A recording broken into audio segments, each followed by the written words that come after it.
I still remember the night I realized my own home didn't feel like home anymore.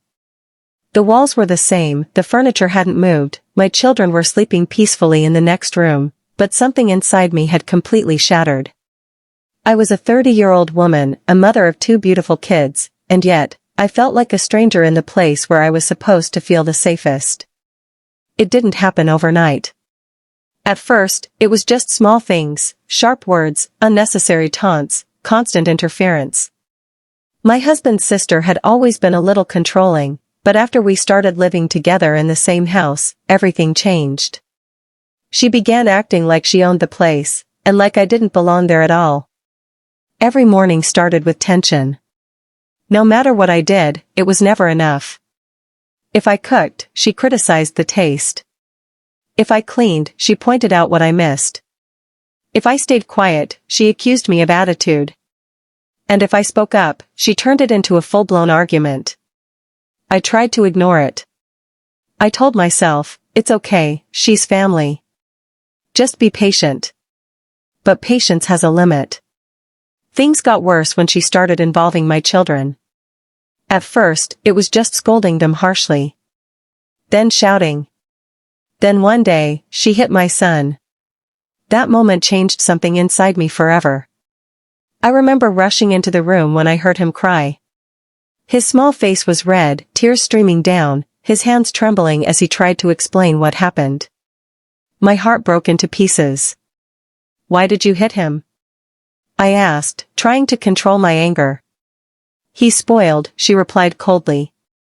Someone needs to teach him manners.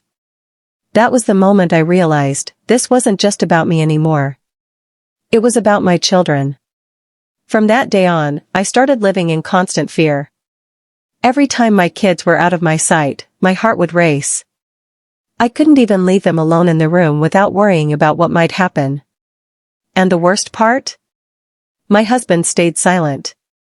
Whenever I tried to talk to him, he would say, she's my sister, just adjust a little more. Adjust? How much more was I supposed to adjust? I had already given up my peace, my comfort, my dignity, and now I was supposed to sacrifice my children's safety too? No. That was something I could never accept. Days turned into weeks, and the situation kept getting worse. Arguments became louder, insults became more personal, and the environment in the house became unbearable. I stopped smiling. I stopped feeling like myself. Sometimes, late at night, when everyone was asleep, I would sit alone and cry silently, so my children wouldn't hear me. I felt trapped. I didn't want to break my marriage, but I also couldn't continue living like this. I was stuck between protecting my family and saving my relationship. Then one day, something happened that pushed me to my breaking point. My daughter came to me, her eyes filled with fear. "Amy, I don't want to stay here," she whispered. That was it. I couldn't ignore it anymore. That night, after everyone went to sleep, I made a decision I had been avoiding for so long. I picked up my phone and called my father. My hands were shaking. I hadn't told him everything before because I didn't want to worry him. I thought I could handle it on my own. But now, I realized I needed help. "Abu," my voice broke as soon as he answered. He immediately sensed something was wrong. "What happened, Beta?" And then I told him everything. Every insult. Every argument.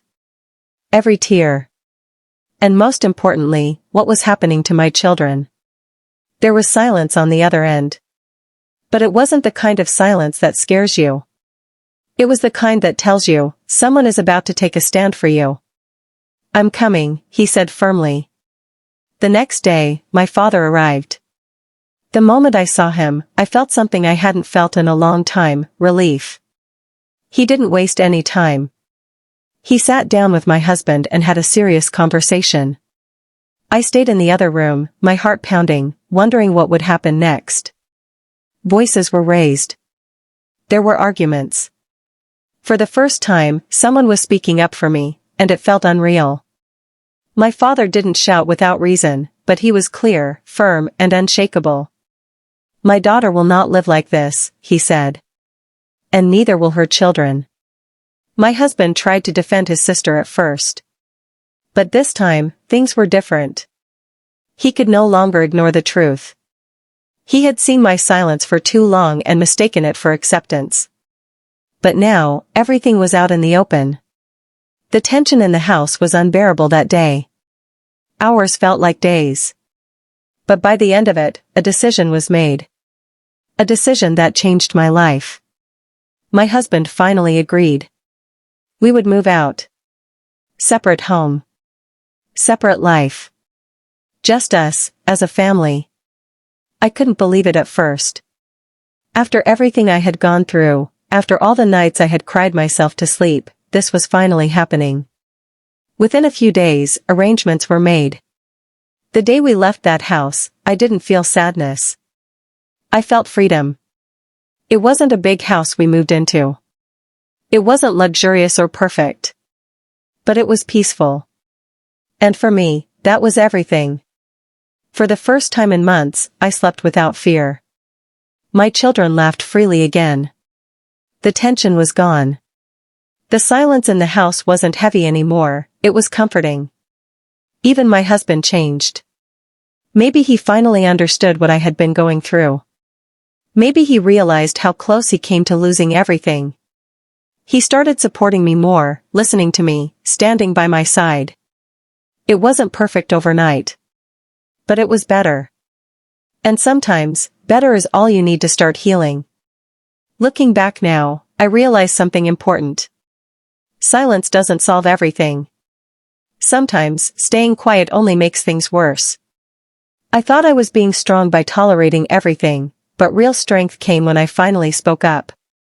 When I chose my children. When I chose my peace. When I chose myself.